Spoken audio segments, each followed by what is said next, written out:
यदि भारत और बांग्लादेश के बीच कभी युद्ध हुआ तो पूरे बांग्लादेश को नष्ट करने में 5 मिनट लगेंगे। ये वास्तविकता है, इस बात से इनकार करने की कोई गुंजाइश नहीं है। बांग्लादेश की नेबर कंट्री म्यांमार ने बांग्लादेश के 271 किलोमीटर के बॉर्डर पर कब्जा कर लिया है।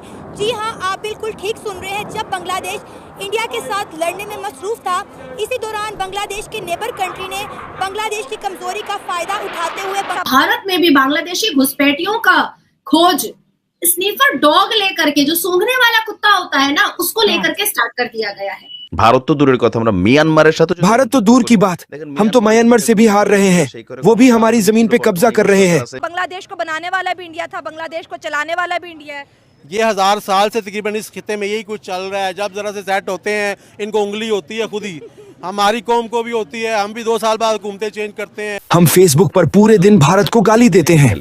यदि फेसबुक, यूट्यूब और टिकटॉक 4 दिन के लिए बंद हो जाए तो क्या हमने कोई ऐसी टेक्निक बनाया है जिसका उपयोग हम सोशल मीडिया चलाने के लिए कर सके? बांग्लादेश को अगर उकसाया जा रहा है इंडिया के खिलाफ, तो इसके पीछे ज़रूर किसी की साजिश होगी, क्योंकि बांग्लादेश खुद अभी इस पोजीशन में नहीं है कि वो किसी के साथ इस तरह से जो है वो पंगा ले।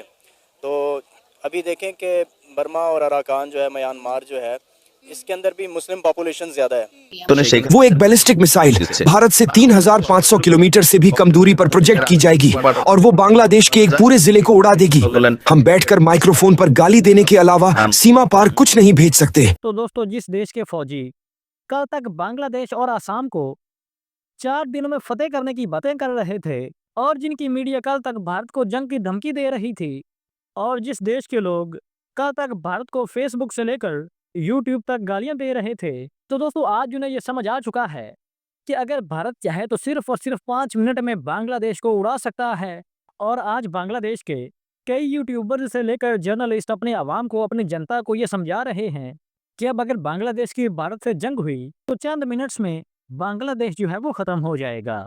तो इसलिए अब उनको भारत के साथ अपने जो संबंधन है उनको नॉर्मलाइज करना चाहिए। तो दोस्तों, वैसे भी अब दूसरी जानिब बांग्लादेश के बॉर्डर पर जो म्यांमार की आर्मी है वो पूरी तरह से तैनात खड़ी है और धीरे धीरे म्यांमार की जो अराकन आर्मी है वो बांग्लादेश के कई इलाकों पर कब्जा कर रही है। तो अब इस देश की हालत कुछ इस तरह की हो गई है कि कल तक अगर म्यांमार भी चाहे तो वो बांग्लादेश पर कब्जा कर सकता है। तो दोस्तों, इसी टॉपिक पर आगे चलकर पाकिस्तानी मीडिया का रिएक्शन देखते हैं। वीडियो को लाइक और चैनल को सब्सक्राइब कर लें। यदि हम सोचते हैं कि हम भारत के साथ युद्ध करेंगे, उस स्थिति में हमारी क्या स्थिति होगी? अगर मैं आपसे प्रैक्टिकली सोचने के लिए कहूं तो बहुत से लोग पूछेंगे कि आप इस खबर पर क्यों गए। इसीलिए मैंने ये न्यूज बनाया ताकि आप देख सकें कि भारत प्रैक्टिकली कहां आगे बढ़ रहा है और हम कहां हैं। हम बांग्लादेशी बस खोखली बातों का देश है। आप देखिए, भारतीय एजुकेशन सिस्टम में एक छोटा बच्चा फ्लुएंटली अंग्रेजी बोल सकता है, लेकिन हमारा बच्चा ऐसा नहीं कर सकता। हमारी एजुकेशन सिस्टम काफी हद तक बर्बाद हो चुकी है। हमारी एजुकेशनल बैकबोन पूरी तरह नष्ट हो चुकी है। आप किसी को अपना बायोडाटा या सीवी लिखने दीजिए, बांग्लादेश में लोग बंगाली में भी नहीं लिख सकते। टूटी फूटी अंग्रेजी तो दूर की बात है। बांग्लादेश में कितने लोग हैं जो अंग्रेजी में बायोडाटा लिख सकते हैं? कहा जाता है कि शिक्षा किसी भी राष्ट्र की रीढ़ होती है। इस मामले में हम कितने मजबूत हैं? इस मामले में भारत बहुत आगे है। ये भी एक वास्तविकता है। आज के अपने वीडियो में मैं आपको कुछ और बताना चाहता हूँ। पड़ोसी देश पाकिस्तान के साथ भारत के खराब संबंध हों या चीन के साथ, भारत का लंबे समय से चल रहा विवाद, इस लड़ाई में भारत कितना मजबूत हुआ है। चीन से मुकाबला करने के लिए भारत ने टेक्निक से लेकर मिलिट्री, मिसाइल से लेकर स्पेस तक हर सेक्टर में प्रोग्रेस की है। उन्होंने जो लेटेस्ट मिसाइल बनाया है वो एक बैलिस्टिक मिसाइल है जो सबमरीन से परमाणु हथियार ले जाने में सक्षम है। हम उनकी कल्पना भी नहीं कर सकते।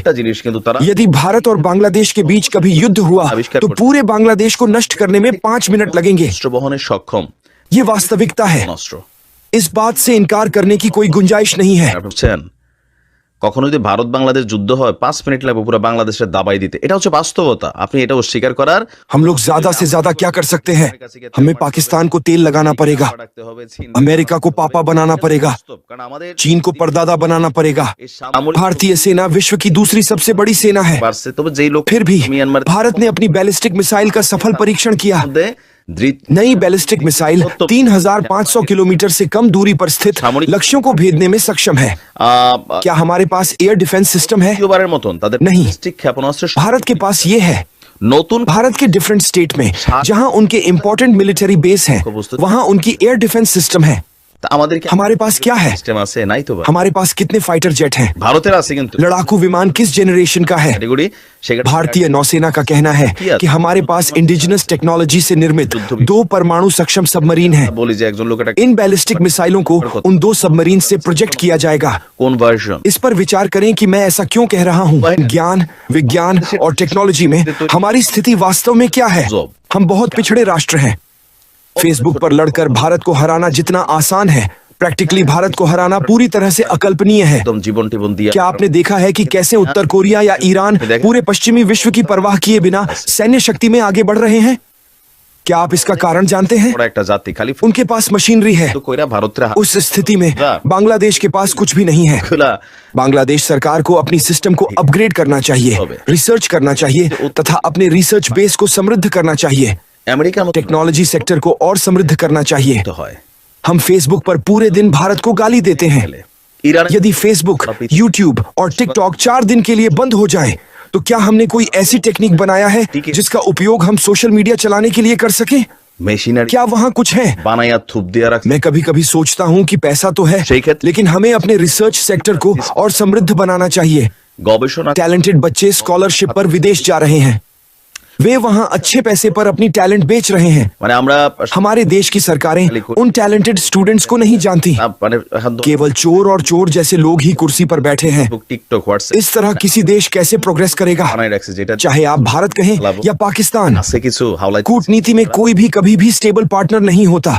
বাংলাদেশে आज भारत के साथ खराब संबंध कल अच्छे हो सकते हैं। फ्यूचर में युद्ध भी हो सकता है, लेकिन क्या हम उसके लिए तैयार हैं? आमने सामने? জিনিস তৈরি হচ্ছে क्या आप बस सड़क पर उतरकर जिहाद छेड़ने जा रहे हैं? স্কলারশিপে দেশের বাকি आप बाद में सड़क पर होंगे। ভালো বেতনে সেখানে वो एक बैलिस्टिक मिसाइल भारत से 3,500 किलोमीटर से भी कम दूरी पर प्रोजेक्ट की जाएगी और वो बांग्लादेश के एक पूरे जिले को उड़ा देगी। हम बैठकर माइक्रोफोन पर गाली देने के अलावा सीमा पार कुछ नहीं भेज सकते। इसीलिए हमारी सरकार को इन क्षेत्रों को डेवलप करने की आवश्यकता है, चाहे यहाँ कोई भी रहता हो या कोई भी आता हो, चाहे लड़ाई हो या ना हो। ये सेल्फ प्रोटेक्शन और अपनी रीढ़ को सीधा रखने के लिए आवश्यक है। আজকে ভারতের সাথে খারাপ देखते हैं कौन सी सरकार जागती है। দেখা যাক কোন সরকারের ঘুম ভাঙে যুদ্ধ হইতে পারে। ভালো থাকেন, আসসালামু আলাইকুম।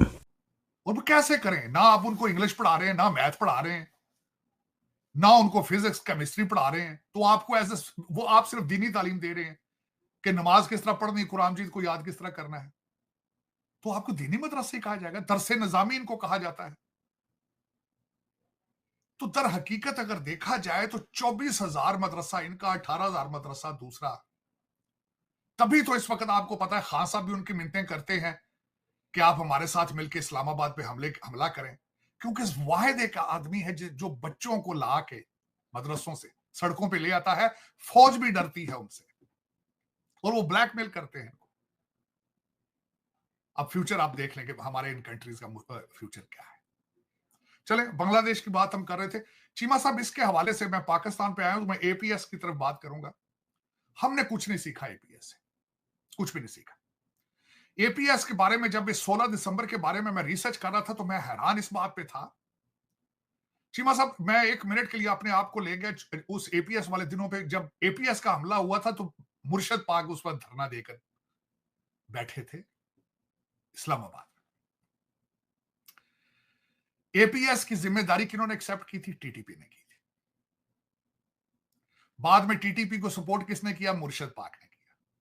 मुर्शद पाक ने 100 बंदा जेलों से निकाल कर रिहा किया टीटीपी का, और इन्होंने कहा कि हम 5 से 7 हजार फैमिलियां लाके खैबर पख्तूनख्वा में हम सेटल करेंगे, जो तादाद में 35,000 लोग बनते थे। फैमिलियां थी 5 से 7 हजार।